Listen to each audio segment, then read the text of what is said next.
স্নেহের শিক্ষার্থী, তোমরা ভালো আছো? আজকে আমরা শিখব ক্লাস 10-এর কেমিস্ট্রির 12তম অধ্যায়ের আমাদের জীবনে রসায়ন, এটার তৃতীয় ক্লাস, পর্ব 3। গত দুইটা ক্লাস আমরা দেখেছি। ওই ক্লাসগুলোতে আগের যে অংশগুলো ছিল তাদেরকে নিয়ে আলোচনা করা হয়েছে।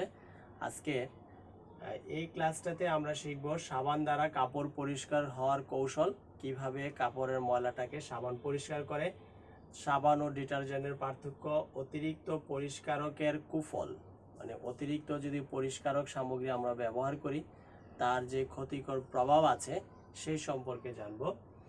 তারপর কৃষি ও শিল্প ক্ষেত্রে যে সমস্ত কেমিক্যাল ব্যবহার করা হয় তাদের সম্পর্কে। তো কৃষি আর শিল্পক্ষেত্রে যে কেমিক্যালগুলো ব্যবহার করা হয়, চুনাপাথর, urea, ammonium sulphate, calcium carbide, food preservatives, তারপর ভারী ধাতু, এটা ব্যবহার করা হয় না, কিন্তু কৃষি এবং শিল্পক্ষেত্রের সাথে এই অংশটা রিলেটেড। তো প্রথমে আসি আমরা সাবান দ্বারা কাপড় পরিষ্কার হওয়ার কৌশল সম্পর্কে একটু জেনে নেই। এটা অত্যন্ত ইম্পর্টেন্ট, তোমাদের পরীক্ষাতে প্রায়ই আসে যে সাবান দ্বারা কাপড় কিভাবে পরিষ্কার হয়। তো এটা সাবানের ক্ষেত্রে হোক আর ডিটারজেন্ট ক্ষেত্রে হোক, দুইটার ক্ষেত্রেই প্রশ্ন হইতে পারে। তো সাবান যেভাবে কাপড়ের ময়লাকে দূর করে পরিষ্কার করে, একই কৌশলে ডিটারজেন্টও পরিষ্কার করে। তো সাবান যদি পরীক্ষায় আসে, প্রশ্নটা সাবান দিয়ে আসে, তোমরা সাবানের কথা উল্লেখ করবা।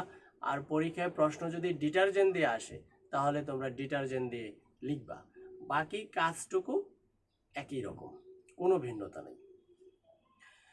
তো সাবান কিভাবে কাপড়ের ময়লাকে পরিষ্কার করে ওই অংশটা যদি আমরা জানতে চাই, তাহলে সাবান, তো আমরা জানি সাবান কাকে বলে। সাবান হচ্ছে সোডিয়াম বা পটাশিয়ামের উচ্চতর ফ্যাটি অ্যাসিডের লবণ।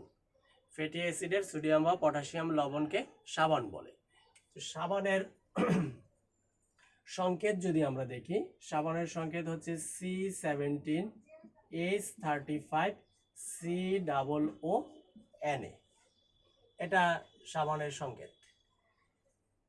এই সাবানকে যখন আমরা কাপড়ের ময়লা পরিষ্কার করার জন্য ব্যবহার করি, তো কাপড়ের মধ্যে সাবান দিয়ে ঘষা দেই, সাথে কিন্তু পানি থাকে। তো পানির সংস্পর্শে যখন সাবান আসে, সাবান এক ধরনের লবণ, তো পানির সংস্পর্শে আসা মাত্রই এটা দুইটা অংশে বিভক্ত হয়ে যায়। তাহলে সাবানের এই অংশটা পানির সংস্পর্শে যখন আসে, সে তখন দুইটা অংশ হয়ে যায়, C17H35COO, এটাকে বলা হয় স্টিয়ারেট অংশ। আর সাথে সোডিয়াম, এটা ধনাত্মক আয়ন হিসাবে থাকে। এই স্টিয়ারেট অংশ মূলত কাপড়ের ময়লাকে পরিষ্কার করে। এই স্টিয়ারেট অংশ এটাই কাপড়ের ময়লাকে পরিষ্কার করে। তো স্টিয়ারেট অংশটার আমরা যদি একটু ভালো করে খেয়াল করি, এখানে কার্বন আছে C17, 17টা এবং আরও একটা, তাহলে 18টা কার্বন আছে। এই স্টিয়ারেট অংশটাকে যদি আমরা সাজায় লিখতে চাই, গাঠনিক সংকেত আকারে কার্বনগুলোকে শিকল আকারে যদি লিখতে চাই, অনেক বড় একটা শিকল হয়ে যাবে। তোমরা জানো ওই যে জৈব যৌগের মধ্যে ডেকেন, তারপরে অকটেন, এদের যখন আমরা গাঠনিক সংকেত লিখতাম, শিকলগুলো লিখতাম, অনেক বড় হয়ে যেত। তো এদের তুলনায় তো সেটা আরো বড় হবে। আর এই প্রশ্নটার যখন আমরা অ্যান্সার করব, এটা অনেকবার সাবানের কথা উল্লেখ করতে হয়, অনেকবার লিখতে হয় সাবানের অণুটাকে। তাহলে এতবার এই বড় একটা শিকল লেখা অনেক সময়ের ব্যাপার, ঝামেলার ব্যাপার। এই জন্য আমরা সাবানের এই স্টিয়ারেট অংশটাকে এরকম একটা প্রতীক ধরে নিব, যে এটাই কয়েকটা এরকম ভাবে খাস কাটা অংশের মতো দিয়ে দিলাম, যে এটা দিয়ে সাবানের স্টিয়ারেট অংশটাকে বোঝানো হয়। এটাকে সাজায় লিখলে যা হইতো আর কি, মানে এটাকে সাজায় লিখলে প্রথমে CH3 লিখতাম আমরা, তারপর CH2 এইভাবে যাওয়ার পর সর্বশেষ আমরা পেতাম COO। তো COO বলতে এখানে এই প্রান্তটাকে বোঝানো হলো COO, আর এই প্রান্তটা এখানে CH3 কে এই প্রান্ত বোঝানো হলো। তো স্টিয়ারেট অংশটার একটু খেয়াল করে আমরা দেখব, তার যে দুইটা প্রান্ত আছে, দুইটা প্রান্ত একরকম না। একটা প্রান্ত ঋণাত্মক, আরেকটা প্রান্ত হচ্ছে ধনাত্মক। এই ঋণাত্মক প্রান্তটা এটা পানি পছন্দ করে, পানিকে আকর্ষণ করে, এই জন্য এই প্রান্তটাকে বলা হয় হাইড্রোফিলিক। হাইড্রোফিলিক প্রান্ত।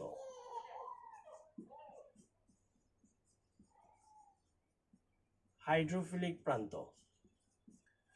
আর অপর যে প্রান্ত আছে এটা নিরপেক্ষ প্রান্ত, এই প্রান্তটা পানি পছন্দ করে না, এই প্রান্তটাকে বলা হয় হাইড্রোফোবিক প্রান্ত।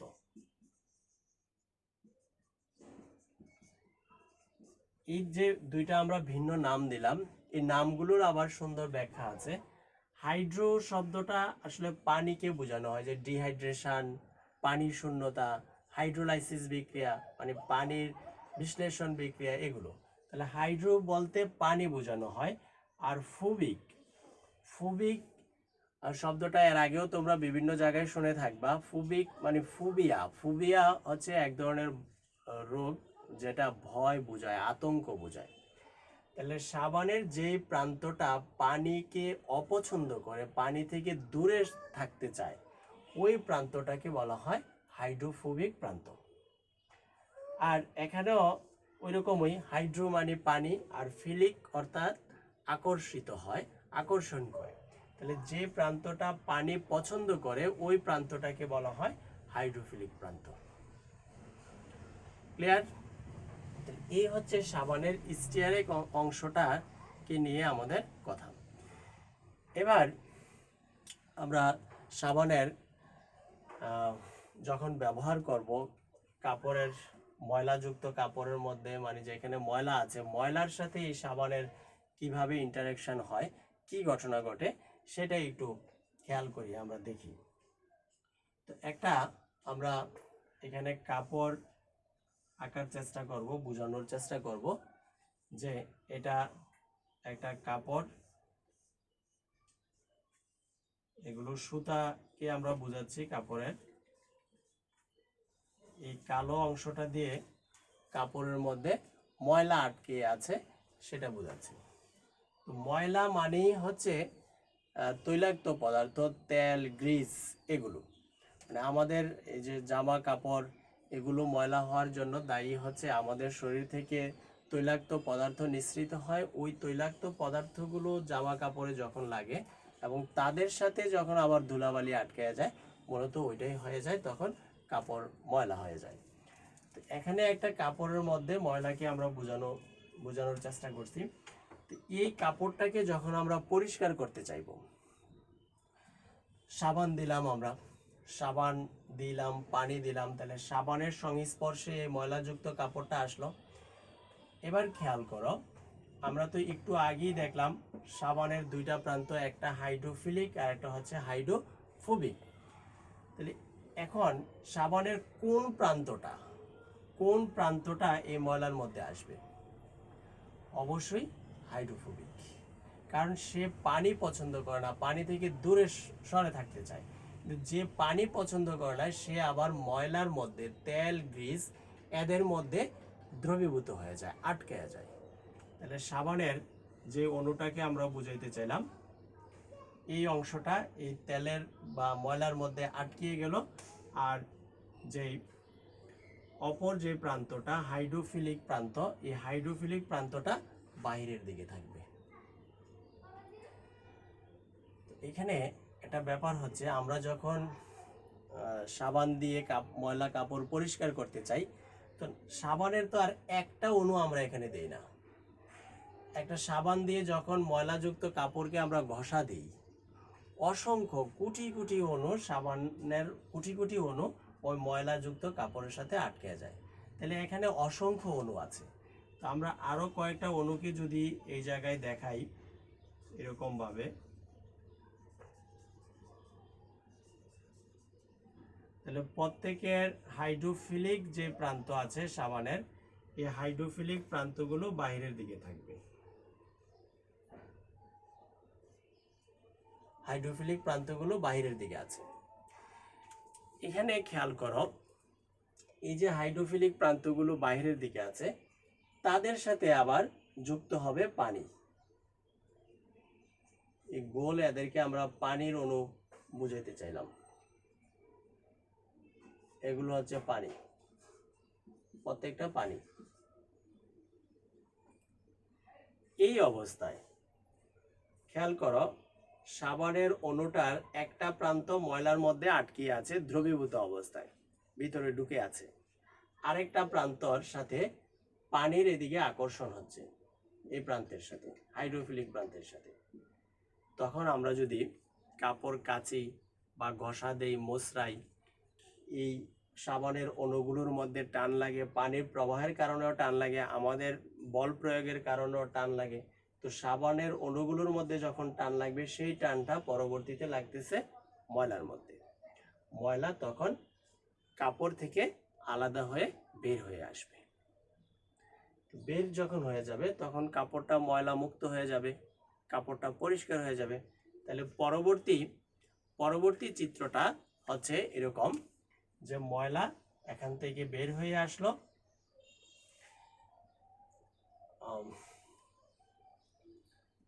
কাপড়টা হয়ে গেল ময়লা মুক্ত, এটাতে আর ময়লা নাই, এটা পরিষ্কার কাপড়। আর যে ময়লাটা বের হয়ে গেল, ওই ময়লাটা, এতক্ষণ ময়লার এক পাশে সাবানের অণু ছিল, এবার ময়লার চারপাশে সাবানের অণু ঘিরে ফেলবে। কারণ তখন তো চারপাশে ময়লার অণু যাওয়ার মতো সুযোগ ছিল না। এবার তাদের চারপাশে সাবানের এই অণুগুলো থাকবে, যেগুলো আসলে আমরা কাপড় ধোয়ার পর দেখি যে গোলাটে পানি, ময়লাযুক্ত পানি, যেটা আমরা ফেলে দিই। তো এইভাবে ময়লা যখন দূর হয়ে গেল, কাপড় পরিষ্কার হয়ে গেল, এটা পরিষ্কার কাপড়, আর এটা হচ্ছে ময়লা দূর হয়ে গেল। এইভাবে আমরা ব্যাখ্যা করতে পারি যে সাবান কিভাবে কাপড়ের ময়লাকে দূর করে। তো যদি ডিটারজেন্ট দিয়ে আসে, একটু আগেও বলেছি, আবারও বলতেছি, ডিটারজেন্ট যখন আসে তখন ডিটারজেন্টও পানির মধ্যে দিলে তারও দুইটা অংশ হয়ে যায়। একটা হচ্ছে এই যে ডিটারজেন্টের অংশ মেন যেই, আর একটা তার সোডিয়াম বা পটাশিয়াম যা থাকে, তাদের মধ্যে দুইটা প্রান্ত হবে। একই রকম ভাবে চিত্র দিয়ে এইভাবে আমরা দেখাই দিব। ক্লিয়ার বিষয়টা? আচ্ছা, তারপর আমরা শিখব সাবান ও ডিটারজেন্টের পার্থক্য। এটা অনেক সময় 1 মার্কস না 2 মার্কস 2 নম্বরের প্রশ্ন এটা আসে, পার্থক্য, দুইটা পার্থক্য বা তিনটা পার্থক্য আমাদের লিখতে হয়। তো ডিটারজেন্ট আর সাবান উভয়ই পরিষ্কারক সামগ্রী, উভয় দিয়েই ময়লাকে দূর করা হয়। তবুও দুইটার মধ্যে মেনলি পার্থক্য হচ্ছে সাবান শুধু মৃদু পানিতে ময়লাকে পরিষ্কার করতে পারে, ডিটারজেন্ট খড় পানি এবং মৃদু পানি উভয় পানিতেই কাজ করতে পারে। এটা একটা পার্থক্য। আর একটা পার্থক্য হচ্ছে সাবানের কার্যকর ক্ষমতা তুলনামূলকভাবে কম, ডিটারজেন্টের কার্যকর ক্ষমতা সাবানের চাইতে বেশি। এই দুইটা পার্থক্য আমরা দিয়ে দিব। তারপরে হচ্ছে অতিরিক্ত পরিষ্কারক সামগ্রী ব্যবহারের কুফল। তো প্রত্যেকটা জিনিসেরই অতিরিক্ত সবকিছুরই একটা কুফল আছে। পরিষ্কারক সামগ্রী অর্থাৎ সাবান, ডিটারজেন্ট, এগুলো যদি আমরা বেশি পরিমাণে ব্যবহার করি, প্রয়োজনের তুলনায় অতিরিক্ত ব্যবহার করি, তারও একটা কুফল আছে। তার কুফল, অনেক টাইপের কুফল আছে। প্রথমত হচ্ছে স্বাস্থ্যের উপরে সরাসরি এফেক্ট হয়, কারণ বেশি পরিমাণে সাবান, ডিটারজেন্ট যদি আমরা ব্যবহার করি, আমাদের হাত খসখসে হয়ে যায়। গায়ে যদি বেশি বেশি সাবান মাখি প্রয়োজনের অতিরিক্ত বা প্রতিদিন, তাহলে তারও একটা নেতিবাচক প্রভাব আছে। তারপরে অর্থনৈতিক একটা ক্ষতিকর প্রভাব আছে, কারণ আমরা প্রয়োজনের তুলনায় যদি ব্যবহার করি এটা খরচ, আমাদের সংসারের খরচ বেড়ে যাচ্ছে। তৃতীয়ত নেতিবাচক প্রভাব হচ্ছে পরিবেশের উপরে পড়ে, কারণ আমরা যখন সাবান ডিটারজেন্ট ব্যবহার করি, যেই ময়লা পানিগুলোকে ফেলে দিই, সেই পানিগুলো কোনো না কোনো পর্যায়ে গিয়ে পরিবেশের সাথে মিশতেছে। সেটা যদি কোনো জলাশয়ের মধ্যে যায় তাহলে ওই জলাশয়ের অক্সিজেনের পরিমাণ কমিয়ে দেয়।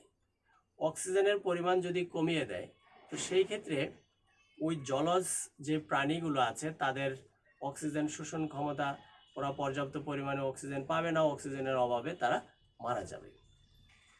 আরেকটা ব্যাপার হচ্ছে কিছু কিছু ডিটারজেন্ট আছে, ডিটারজেন্টের মানে কারণে জলজ উদ্ভিদ এরা এদের খাদ্য পায়, ডিটারজেন্টটাকে খাদ্য হিসেবে নিয়ে নেয়, তখন জলজ উদ্ভিদের পরিমাণ অপ্রয়োজনীয় ভাবে অনেক বেশি বেড়ে যায়। তো জলজ উদ্ভিদ যদি কোনো জলাশয়ের মধ্যে আবার অতিরিক্ত হয়ে যায় তাহলে সেই জলাশয়টা নোংরা হয়ে যাবে, অস্বাস্থ্যকর হয়ে যাবে। তারা ওই জলজ উদ্ভিদগুলো আবার পানির অক্সিজেনটাকে বেশি পরিমাণে নিয়ে নেবে। তো সেই ক্ষেত্রেও পরবর্তীতে একটা অক্সিজেনের সংকট দেখা দেয় জলাশয়ের মধ্যে এবং পরিবেশ দূষিত হয়। তো এগুলো হচ্ছে অতিরিক্ত পরিষ্কারক সামগ্রী ব্যবহারের কুফল। তাছাড়াও অতিরিক্ত যদি আমরা কসমেটিক্স ব্যবহার করি এদেরও কুফল আছে, একই রকমভাবে স্বাস্থ্যের উপর, পরিবেশের উপর, অর্থনৈতিক বিষয়ের উপর। এবার আমরা জানবো কৃষি ও শিল্প ক্ষেত্রে যে সকল কেমিক্যাল আমরা ব্যবহার করি তাদের সম্পর্কে। তো কৃষি এবং শিল্প ক্ষেত্রে আমরা প্রথমে যার কথা বলতে হয় চুনাপাথর নিয়ে। চুনাপাথর তোমরা জানো, চুনাপাথর হচ্ছে যার সংকেত CaCO3, ক্যালসিয়াম কার্বনেট। এটা কৃষি ক্ষেত্রে অনেক ব্যবহার করা হয় বিশেষ করে কোনো জমির যদি পিএইচ এর মান কমে যায়। পিএইচ এর মান কমে যাওয়া মানে হচ্ছে জমিতে অ্যাসিডিটি বেড়ে যাওয়া, অম্লীয় হয়ে যাওয়া। তো প্রত্যেকটা ফসলের জন্যই পিএইচ এর একটা নির্দিষ্ট মান হওয়া প্রয়োজন। ওই নির্দিষ্ট মান যদি আমরা বজায় রাখতে পারি তখনই ওই ফসলটা ভালো হবে। যদি পিএইচ এর মান তার তুলনায় কম বা বেশি হয়ে যায় তাহলে ফসল ভালো হয় না। এটা আমরা জানি, নবম অধ্যায়ে যখন পড়েছি কেমিস্ট্রির, সেখান থেকেই কিছুটা আমরা পিএইচ সম্পর্কে ধারণা পেয়েছি। তো ক্যালসিয়াম কার্বনেট যদি কোনো জমির পিএইচ এর মান কমে যায়, পিএইচ এর মান 7 থেকে কম, যত বেশি কমতে থাকবে তত বেশি অ্যাসিডিও হয়।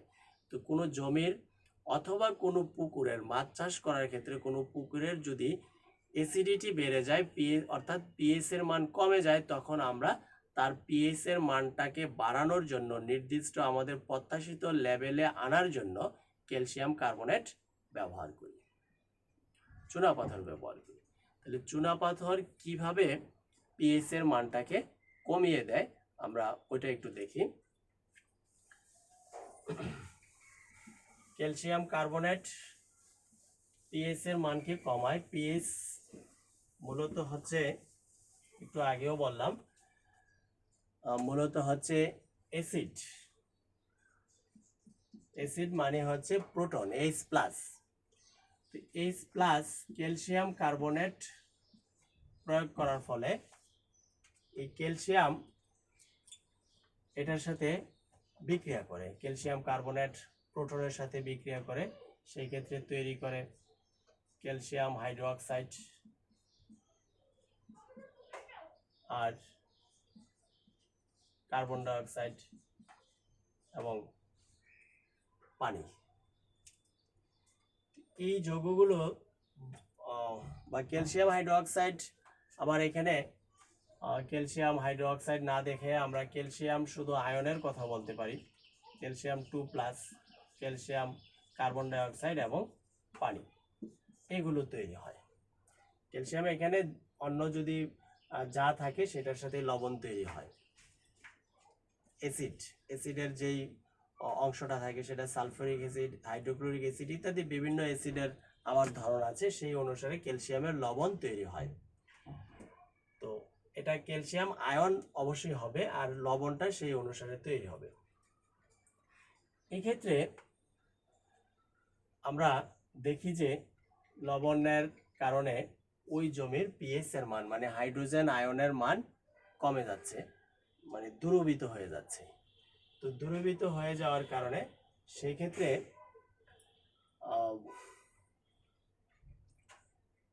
এটা পিএইচ এর মান আমাদের নিয়ন্ত্রণে চলে আসলো।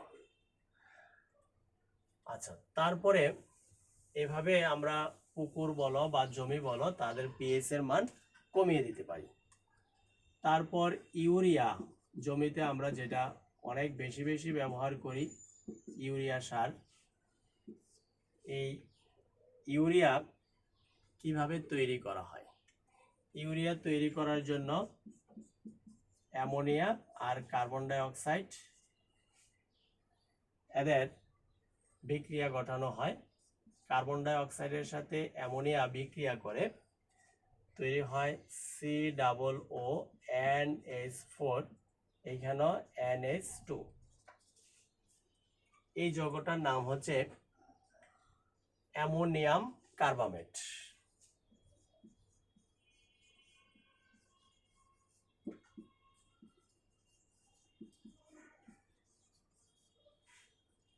অ্যামোনিয়াম কার্বামেট তৈরি হয়। এটাকে পরবর্তীতে বিয়োজিত করলে NH4 আর NH2 যদি বিয়োজিত করা হয় তখন তৈরি হয়ে যায় CONH2 আর এইখানে NH2 আর সাথে পানি। এই বিক্রিয়াটা যদি আমরা খেয়াল করি, এখানে দেখো NH2 C+O ছিল, দুইটা অক্সিজেন ছিল, তার সাথে NH4 মানে চারটা হাইড্রোজেন, এখান থেকে দুইটা হাইড্রোজেন চলে যাবে একটা অক্সিজেন নিয়ে, তাহলে একটা অক্সিজেন আর দুইটা হাইড্রোজেন মিলে তৈরি করলো পানি, আর ওই অংশটা NH2CO NH2, তাহলে তৈরি হয়ে গেল ইউরিয়া। এটা ইউরিয়া। ইউরিয়ার যদি উৎপাদন আসে, প্রস্তুতি আসে, তখন আমরা এইভাবে বিক্রিয়াটা দেখাবো। এভাবে ইউরিয়া উৎপাদিত হয়, তৈরি হয়।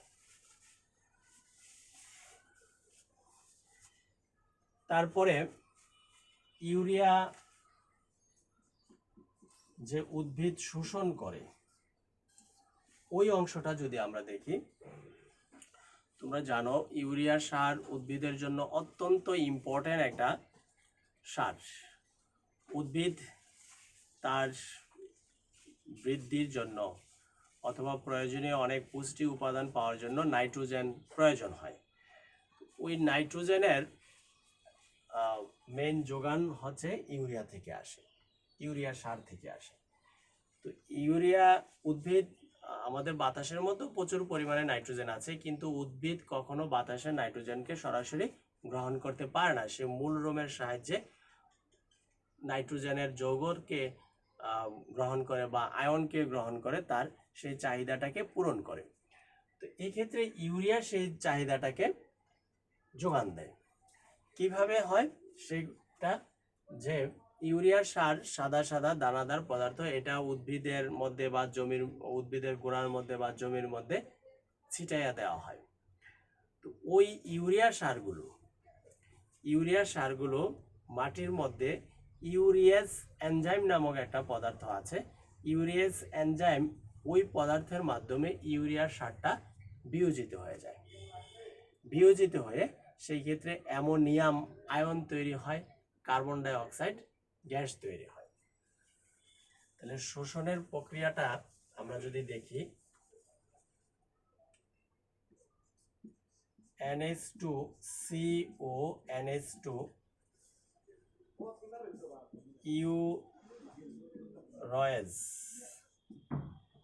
ইউরোয়েজ এনজাইম, এর কারণে ইউরিয়া ভেঙে যায়। আর সাথে তো পানি থাকেই, মাটির মধ্যেও পানি থাকে আর জমিতেও পানি দেওয়া হয়। এই পানি এবং ইউরিয়া সার একত্রে হয়ে পরবর্তীতে অ্যামোনিয়াম তৈরি হয়, কার্বন ডাই অক্সাইড গ্যাস তৈরি হয়। এই অ্যামোনিয়াম আয়নটা যখন মাটিতে থাকে, ওই উদ্ভিদ তোমরা জানো, উদ্ভিদ তার শিকড়ের মধ্যে যে মূল রুম থাকে, মূল রুমের সাহায্যে পানি, খনিজ লবণ এগুলোকে শোষণ করে। তো এই অ্যামোনিয়া একটা আয়ন, অ্যামোনিয়াম আয়ন, এই আয়নটাকেও উদ্ভিদ মূল রুমের সাহায্যে শোষণ করে। তাহলে ইউরিয়া উদ্ভিদ সরাসরি গ্রহণ করতে পারে না, তাকে এই ইউরিয়া ভেঙে যখন অ্যামোনিয়াম আয়নে পরিণত হয়, ওই আয়নটা উদ্ভিদ গ্রহণ করে এবং তার সেই চাহিদাটা ফিল আপ করে। এটাও প্রায়ই আসে যে উদ্ভিদ কিভাবে ইউরিয়া সার গ্রহণ করে তা ব্যাখ্যা করো। এইভাবে আমরা এটার ব্যাখ্যাটা দিব।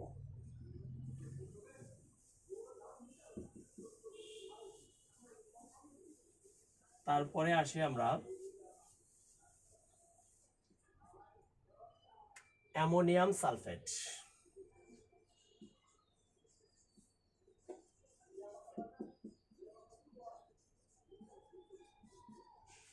অ্যামোনিয়াম সালফেট, অ্যামোনিয়া সালফিউরিক অ্যাসিডের সাথে বিক্রিয়া করে অ্যামোনিয়াম সালফেট তৈরি করে। এটা অ্যামোনিয়াম সালফেট সালফিউরিক অ্যাসিডের সাথে বিক্রিয়া হয়, সমতা করলে এখানে 2 দিতে হবে। এই অ্যামোনিয়াম সালফেট এক ধরনের সার, উদ্ভিদের জন্য অত্যন্ত আরেকটা ইম্পর্টেন্ট জিনিস।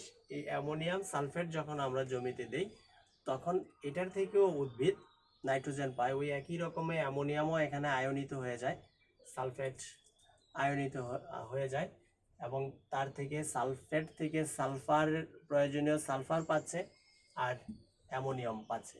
অর্থাৎ এটাকে শোষণ করার জন্য অ্যামোনিয়াম সালফেট আবার পানির সংস্পর্শে যদি আসে, পানির সংস্পর্শে যখন আসে তখন এই জায়গায় হয়ে যায় অ্যামোনিয়াম আর সালফেট।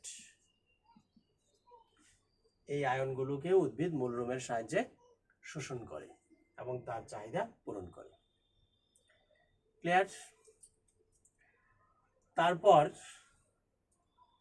আমরা জানব ক্যালসিয়াম কার্বাইড সম্পর্কে।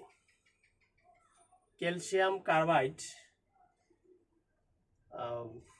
আরেকটা খুব ইম্পর্টেন্ট জিনিস আমাদের কৃষি ক্ষেত্রে, শিল্প ক্ষেত্রে এটা অনেক একটা গুরুত্বপূর্ণ জিনিস, কারণ এটার ক্ষতিকর পদার্থ হিসাবেই আমরা বেশি চিনি। তো ক্যালসিয়াম কার্বাইডের ক্ষতিকর প্রভাবটা হচ্ছে, এটা আসলে কৃত্রিম উপায়ে কোনো ফলকে পাকানোর জন্য ব্যবহার করা হয়। যেমন আম পাকানোর ক্ষেত্রে তোমরা প্রায় শুনবা যে এটা কার্বাইড যুক্ত আম। তো কার্বাইড যুক্ত আম মানে হচ্ছে এটা কেমিক্যাল যুক্ত আম, মানে এটা খাওয়া যাবে না, এটা ক্ষতিকর। তো কেন এই কার্বাইড যুক্ত আম ব্যবহার দেওয়া হয় এবং সেটা আমাদের জন্য কিভাবে ক্ষতি করে? তো বিষয়টা হচ্ছে, ফল পাকানোর জন্য এটা দেওয়া হয়। ফল পাকার জন্য ফলের নিজস্ব একটা সিস্টেম আছে। ফল যখন ম্যাচুরিটি হয়, পাকার সময় হয়, তার মধ্যে নিজের থেকে, নিজের গা থেকে অথবা তার কাছাকাছি যেই ফলের কাছাকাছি যে মুকুল আছে, ওগুলো থেকে ইন্ডুল অ্যাসিটিক অ্যাসিড নামক এক ধরনের পদার্থ বের হয়, নিঃসৃত হয়। ওই পদার্থটা পরবর্তীতে ইথিলিন গ্যাসে রূপান্তরিত হয়। তাহলে ইথিলিন গ্যাসের প্রভাবে ফল প্রাকৃতিকভাবেই পেকে যায়, মানে এটা ফলের গাছেরই থেকেই নিঃসৃত হয় যখন পাকার সময় হয়। আর যদি আমরা ফলটাকে পাকার সময়ের কাছাকাছি আগে পেরে রেখে দেই, তখনও সে পাকে, তখন তার গায়ের থেকে অটোমেটিক্যালি কিছু ইথিলিন গ্যাস নিঃসৃত হয় এবং সে পেকে যায়। কিন্তু যদি ফল পাকার ম্যাচুরিটি হওয়ার অনেক আগেই আমরা ফলটাকে গাছ থেকে পেরে ফেলি, তখন তার গায়ে থেকে আর ইথিলিন গ্যাস বের হয় না, কারণ সেই পর্যায় পর্যন্ত সে গিয়ে পৌঁছায় নাই। ওই ফল আর প্রাকৃতিকভাবে পাকে না। তখন কি করা হয়, এর মধ্যে যে ক্যালসিয়াম কার্বাইড একটা কেমিক্যাল আছে, এই ক্যালসিয়াম কার্বাইড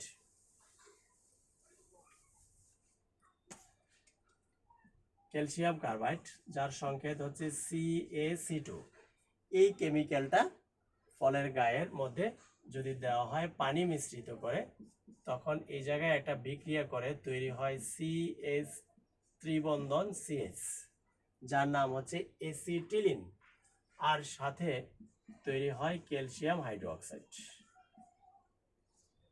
এই এসিটিলিন গ্যাসের প্রভাবে মূলত ফল পাকে কৃত্রিম উপায়ে। এসিটিলিন আর ইথিলিন এদের প্রায় কাছাকাছি পদার্থ। ইথিলিন হচ্ছে CH2, এটা প্রাকৃতিকভাবে ফলের মধ্যে তৈরি হয়, তার প্রভাবে ফল পাকে। আর এসিটিলিন হচ্ছে CH ট্রিপল বন্ড CH, এটা কৃত্রিম উপায়ে ক্যালসিয়াম কার্বাইড দিলে এসিটিলিন তৈরি হয়, যে দেখলাম আমরা ওই এসিটিলিনের কারণে ফল পাকে, যেটা পরবর্তীতে আমরা ওই ফল যদি খাই, ওই ফলের মধ্যে যে এসিটিলিন থাকে এটা আমাদের শরীর গ্রহণ করে এবং বিভিন্ন ধরনের আমরা অসুস্থ হওয়ার সম্ভাবনা থাকে, কিডনি ড্যামেজ হয়ে যাওয়ার, লিভার ড্যামেজ হয়ে যাওয়ার সম্ভাবনা থাকে। এজন্য এই ক্যালসিয়াম কার্বাইড বা সংক্ষেপে আমরা কার্বাইড বলি, কার্বাইড যুক্ত ফল আমাদের স্বাস্থ্যের জন্য অত্যন্ত ক্ষতিকর। তবে উন্নত দেশও আবার কিছু কিছু মানে সীমিত পরিসরে অত্যন্ত কম পরিমাণে ওরা কৃত্রিমভাবে ফল পাকায়। সেটার আবার সুবিধা হলো যে ফলকে একেবারে পাকাইয়া গাছ থেকে পারলে তার আবার ডিমেরিটস হচ্ছে ওই ফলটাকে বিভিন্ন জায়গায় পৌঁছে দিতে কয়েকদিন সময় লাগে। এই সময়ের মধ্যে যদি ফল পেকে যায়, নরম হয়ে যায়, তখন সেটা আবার খাওয়ার উপযোগী থাকে না। এই জন্য ফলকে সবসময় একটু কাঁচা কাঁচা অবস্থায় গাছ থেকে পারতে হয়। পারার পর সেটাকে নির্দিষ্ট মাত্রায় এবং যদি কেমিক্যাল ব্যবহার করা হয় তাহলে সেটা আবার তত ক্ষতিকর না। এরকম কিছু কিছু কেমিক্যাল আছে যেটা স্বাস্থ্যের জন্য ক্ষতিকর না, এটা উন্নত দেশে করা হয়। কিন্তু আমাদের দেশে যেই কাজটা করা হয় সেটা হচ্ছে ক্যালসিয়াম কার্বাইড দেওয়া হয়, অত্যন্ত যেটা ক্ষতিকর। তারপর আমরা জানবো ফুড প্রিজারভেটিভস সম্পর্কে। ফুড প্রিজারভেটিভস হচ্ছে, ফুড তো আমরা জানি খাদ্য, আর প্রিজারভেটিভস হচ্ছে প্রিজার্ভ। প্রিজারভেটিভস শব্দটাকে যদি আমরা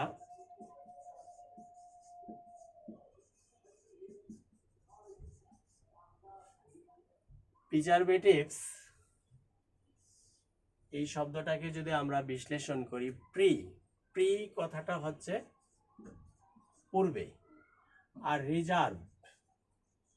রিজার্ভ মানে হচ্ছে সংরক্ষণ করা, জমা রাখা। তাহলে কোনো খাদ্যদ্রব্যকে অনেকদিন পচনের হাত থেকে রক্ষা করার জন্য যে কেমিক্যালটা ব্যবহার করা হয় সেটার নামই হচ্ছে ফুড প্রিজারভেটিভস। ফুড প্রিজারভেটিভস ব্যবহারের প্রয়োজন হয়, এজন্য বিশ্ব স্বাস্থ্য সংস্থা কিছু কিছু কেমিক্যালকে অনুমোদন দিয়েছে যে এই কেমিক্যালগুলো খাদ্য সংরক্ষণের জন্য ব্যবহার করা যাবে। ওই কেমিক্যালগুলো হচ্ছে বেনজোইক অ্যাসিড, COOH, বেনজিনের সাথে COOH আছে, অ্যাসিড মূলক বেনজোইক অ্যাসিড।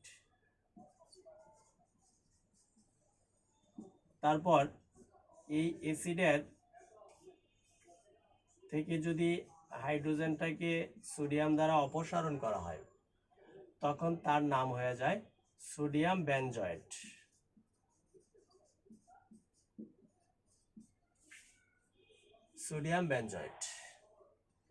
তারপরে ভিনেগারের মধ্যে যে অ্যাসিটিক অ্যাসিড থাকে সেটাও ফুড প্রিজারভেটিভস, অনুমোদিত ফুড প্রিজারভেটিভস।